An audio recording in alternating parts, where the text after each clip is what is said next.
Hello साथीहरू, आजको यस भिडियोमा हामी चाहिँ ड्राइभिङ लाइसेन्सको बारेमा कुरा गर्छौँ। अहिले ड्राइभिङ भनेको मानिसहरूलाई अति आवश्यक नै भइसकेको छ। मान्छेहरूको इच्छा चाहना अनुसार अहिले ड्राइभिङको नलेज चाहिँ हुनै पर्ने हुन्छ। किन भन्दाखेरि जसरी मानिसहरूको इच्छा बढ्दै गयो उनीहरूले सवारी साधन किन्दै जान्छ र सवारी साधन किनिसकेपछि ड्राइभिङको नलेज हुनै पर्ने हुन्छ। तपाईँले सवारी साधन चलाउन आएर मात्रै हुँदैन।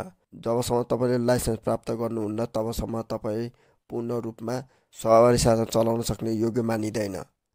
त्यसैले लाइसेन्स प्राप्त गर्नुपर्ने अति आवश्यक नै पर्छ र तपाईँले लाइसेन्स प्राप्त गर्नको लागि फर्म भरेर ट्रायल दिनुपर्ने हुन्छ। यदि तपाईँ ट्रायलमा पास हुनुभयो भने मात्रै तपाईँले लाइसेन्स प्राप्त गर्न सक्नुहुनेछ। आजको यस भिडियोमा चाहिँ हामीले फर्म कसरी रिएप्लाई गर्ने, यदि तपाईँले पहिले फर्म भरिसक्नु भएको छ र त्यसलाई रिएप्लाई चाहिँ कसरी गर्ने त्यसको बारेमा केही जानकारी दिनेछौँ। आउनुहोस् भिडियो हेरेर अब केही जानकारी लिउँ।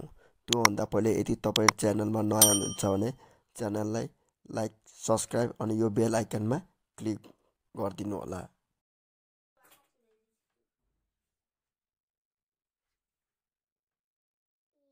तपाईँले क्रोम ब्राउजरमा क्लिक गर्नुहोस्।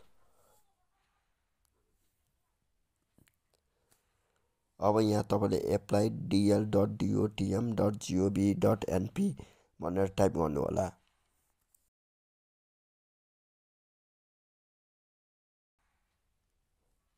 अब यहाँ तपाईँले मोबाइल नम्बर राख्नु होला अनि यहाँ तल देखाएको जस्तै क्याप्चा टाइप गर्नुहोस्।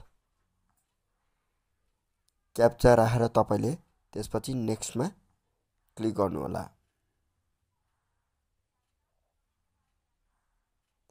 अब तपाईँको मोबाइलमा एउटा ओटिपी नम्बर आउँछ, त्यो ओटिपी नम्बर यहाँ राखेर नेक्स्टमा क्लिक गर्नुहोस्।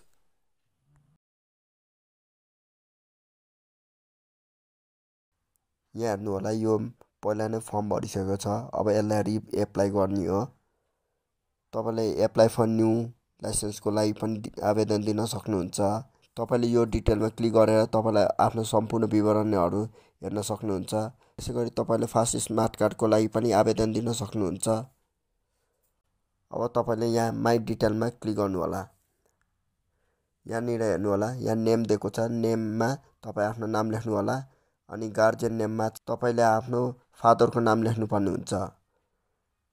अनि मोबाइल नम्बरमा तपाईँले आफ्नो मोबाइल नम्बर राख्नु होला। इमेल छ भने इमेल राख्नु होला, यदि छैन भने कुनै आवश्यक पर्दैन। त्यसपछि तपाईँले डेट अफ बर्थ राख्नु होला। तपाईँले नेपालीमा राखेपछि अटोमेटिक इङ्ग्लिसमा आउँछ। अनि सिटिजनसिपमा तपाईँले सिटिजनसिप नम्बर राख्नु होला अनि तपाईँको सिटिजनसिप कहिले इस्यु भएको हो त्यो डेट पनि राख्नु होला।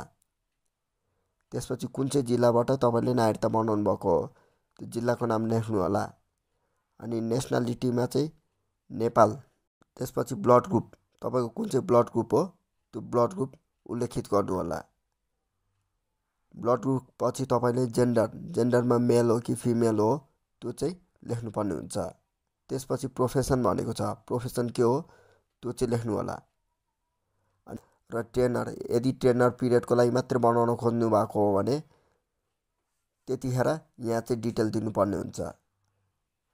अनि तपाईँको अब पर्मानेन्ट एड्रेसमा टोलको नाम के हो, वार्ड नम्बर कति हो, अनि कुन चाहिँ म्युनिसिपालिटी हो, डिस्ट्रिक्ट कुन चाहिँ हो त्यो चाहिँ सबै कुरा लेख्नुपर्ने हुन्छ। यदि तपाईँको स्थायी ठेगाना र अस्थायी ठेगाना सेम हो भने तपाईँले सेम डिटेल नै राख्दा हुन्छ। अब तपाईँले एप्लाई फर लाइसेन्समा क्लिक गर्नुहोस्।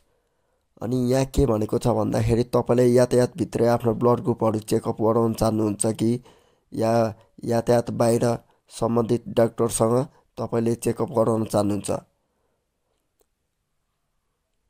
त्यो तपाईँले हेरेर यसमा टिक लाउनु होला। त्यति भइसकेपछि अब तपाईँले नेक्स्टमा क्लिक गर्नुहोस्।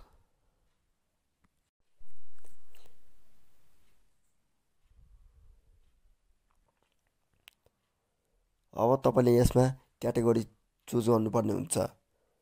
तपाईँले के को लागि चाहिँ अब यो फर्म भर्न लाग्नु भएको हो, के को इक्जाम दिने हो, तपाईँले स्कुटीको दिने हो कि बाइकको दिने हो कि कारको दिने हो कि टेम्पोको दिने हो कि ट्र्याक्टरको दिनुहुन्छ कि जेसिबीहरूको दिनुहुन्छ कि ट्रकको दिनुहुन्छ त्यो हेरेर सेलेक्ट गर्नु होला। त्यसपछि तपाईँले यहाँ कहाँबाट दिने हो कुन चाहिँ जिल्लाबाट दिने हो त्यो चाहिँ सेलेक्ट गर्नुपर्ने हुन्छ।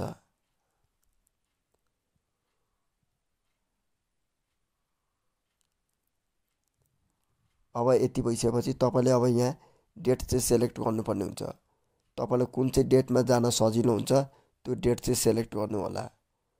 अनि डेट सेलेक्ट गरिसकेपछि तपाईले नेक्स्टमा क्लिक गरिदिनु होला।